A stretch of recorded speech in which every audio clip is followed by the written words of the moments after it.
Hello, hello, hello, hello. Good evening, good morning, good afternoon, wherever you are when you do view this message. I am Tina Rane. I am a certified trauma coach, also a minister. But as I'm preparing for my show for tomorrow evening for the Healing Project, I began to think about something that I had seen this morning as I was preparing to go to church. The question was posed: do you heal, or do people heal, or do they just learn how to deal with the pain and just move on? So I want to speak about that because I know it's just not her that thinks this way, but I know there's many of us who has thought that way or is now thinking in that manner.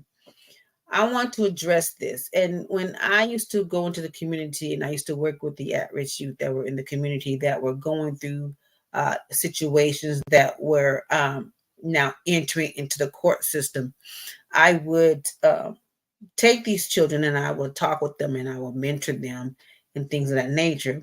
But one thing that I would say is, and I would tell the parent, I'm not only going to just work with your child, I'm going to work with you too, because I don't want to place a temporary band-aid on the situation, because I'm working with your child outside the home, but when the child goes back inside the home, now the child is back into that toxic environment, right? So that's how I think of it now. When we're talking about healing and when we're talking about putting a temporary band-aid on, it doesn't only affect you, but it affects everybody that's around you. Why do I say that? Because if you're not properly healed, everybody that is in contact with you, everybody that is in your circle, family, friends, info, co-workers, if you're in school, college, your peers of that nature, if you have a business, so your business partner or anybody else that you're dealing with in the business arena, right? Okay, so I say that because if you're not healed, it will begin to infiltrate other areas in your life. Why do I say that? I say that because if I'm not healed, that means I'm not living a happy and a whole life, right? So whoever I'm connecting with on the outside, now I'm affecting them. Why do I say that? Because either one day I'm going to lash out on them or something worse, right? Because I have not dealt with the pain at hand. I have not dealt with the betrayal at hand. I have not dealt with the loss at hand. You see, it's so much easier to forget about the trauma that we have gone through.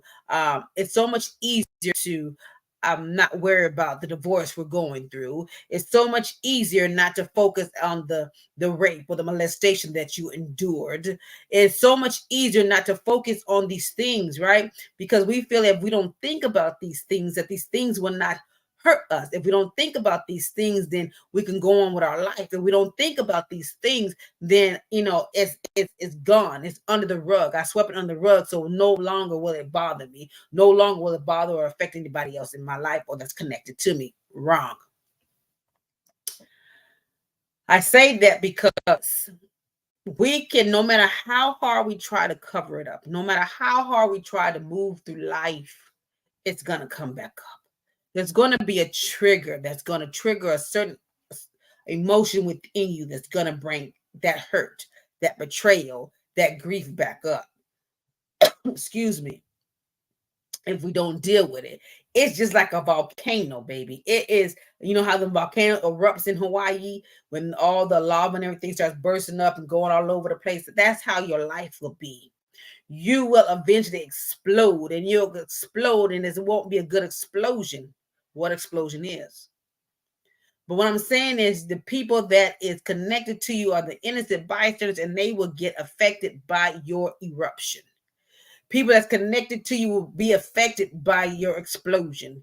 People that's connected to you will end up getting burnt. Innocent bystanders, they got shot.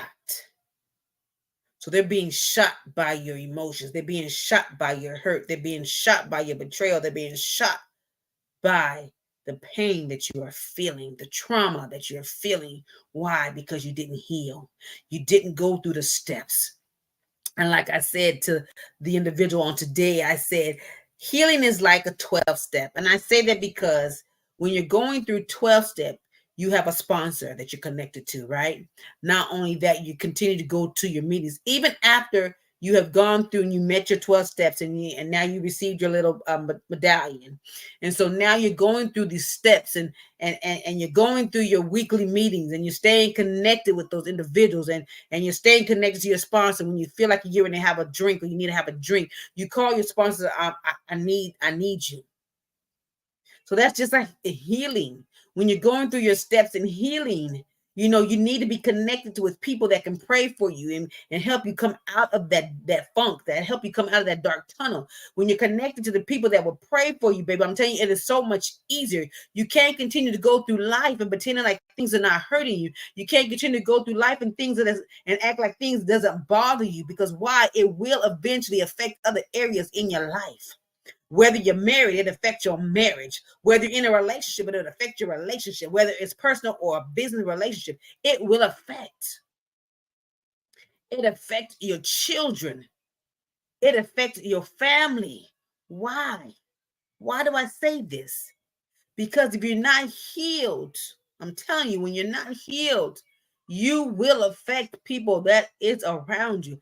How do I know? Because I used to be that woman. I used to be that girl. Well, I was so angry on the inside that I did not release. I did not heal. I went through life thinking if I didn't feel, if I didn't think about what happened to me, what I had to go through, what I've been through in these relationships with the wrong individuals, that it'll just go away.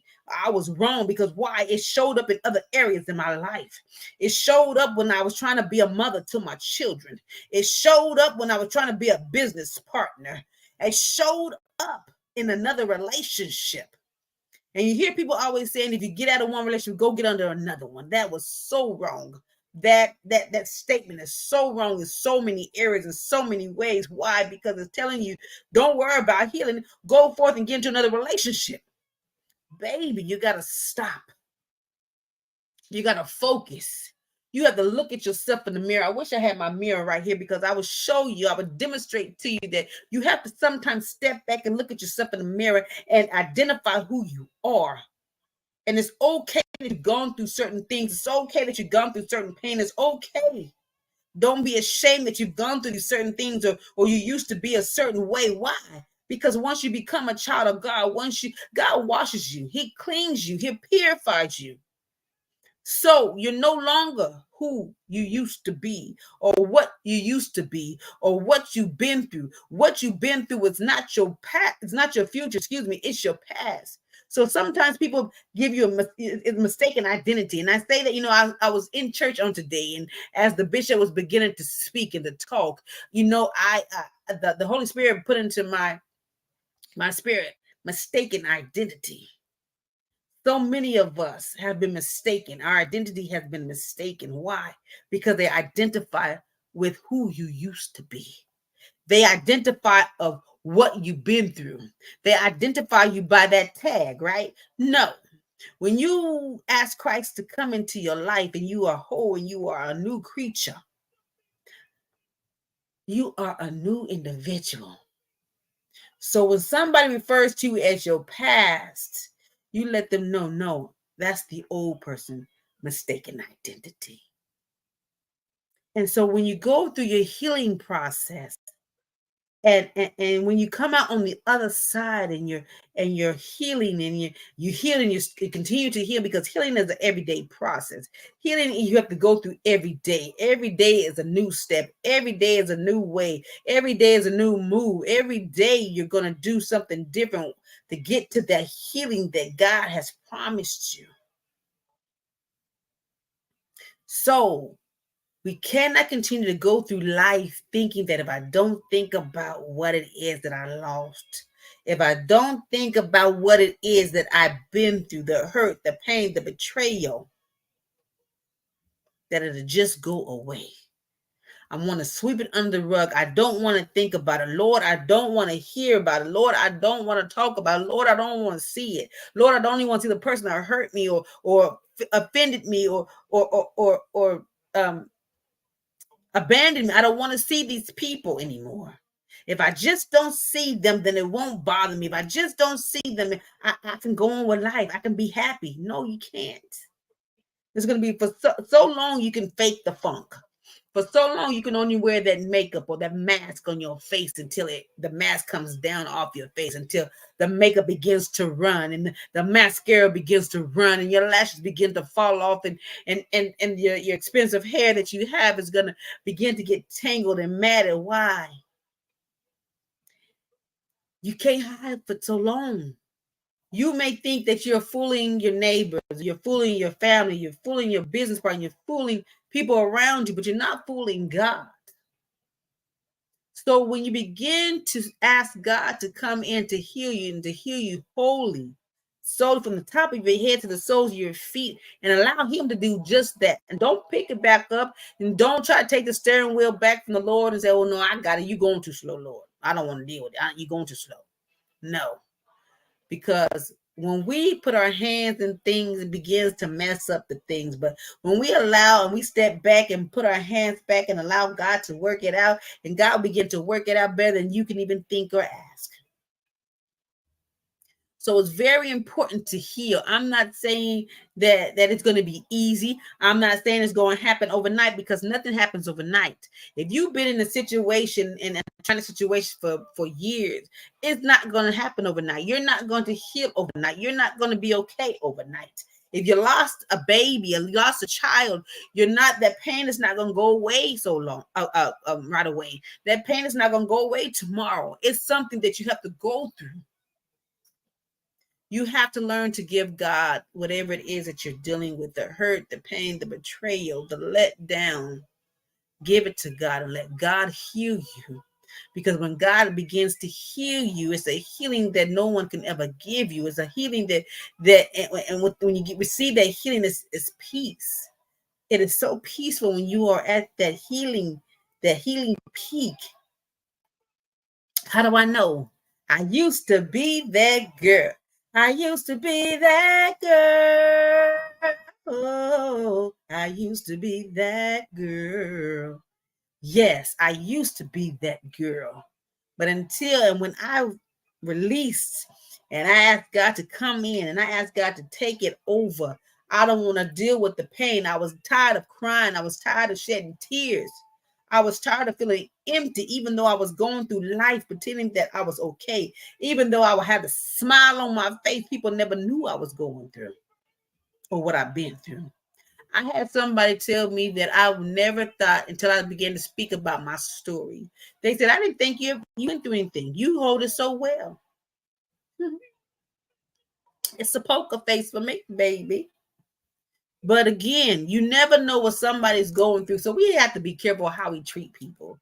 We can't just treat people any kind of way and think it's okay, because again, you don't know what they're dealing with internally. So we have to be mindful how we interact with people, not only on the outside, but in the church house as well. Because a church house is considered a hospital.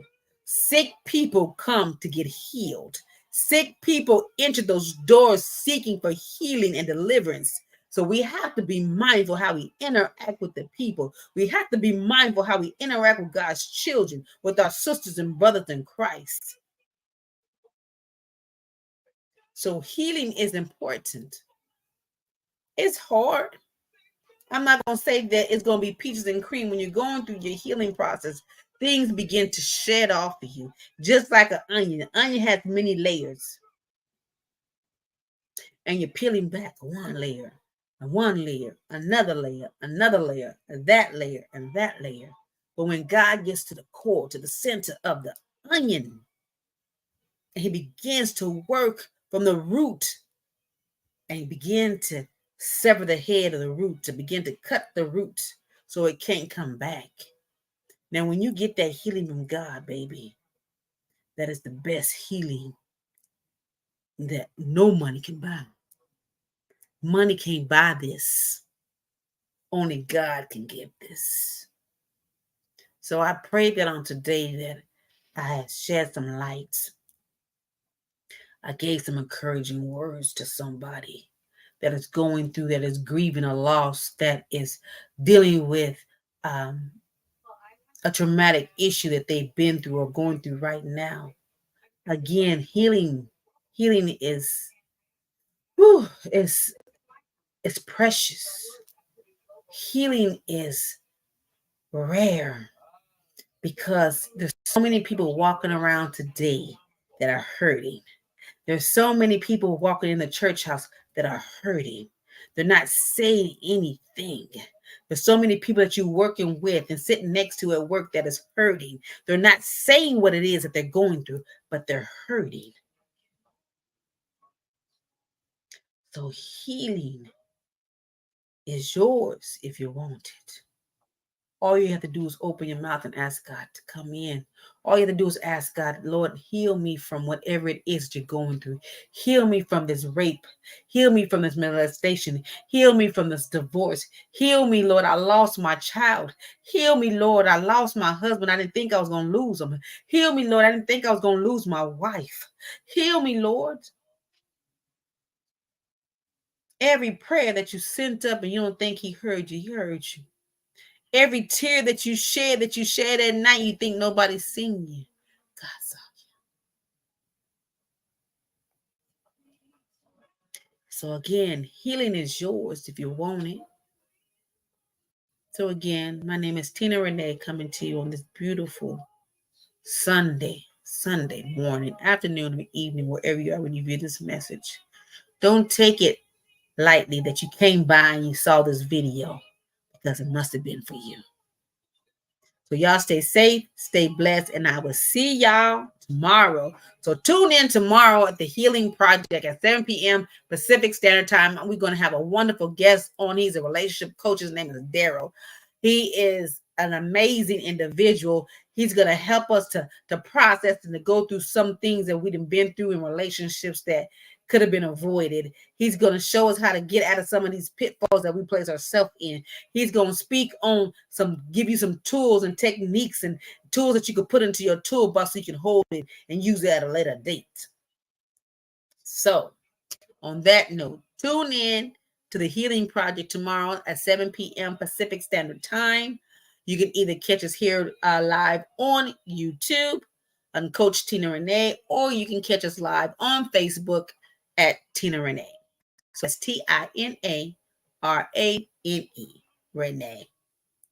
So until tomorrow, y'all stay safe, stay blessed. Have a good night.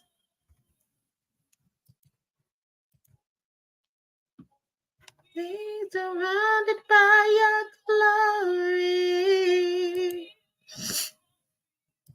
When I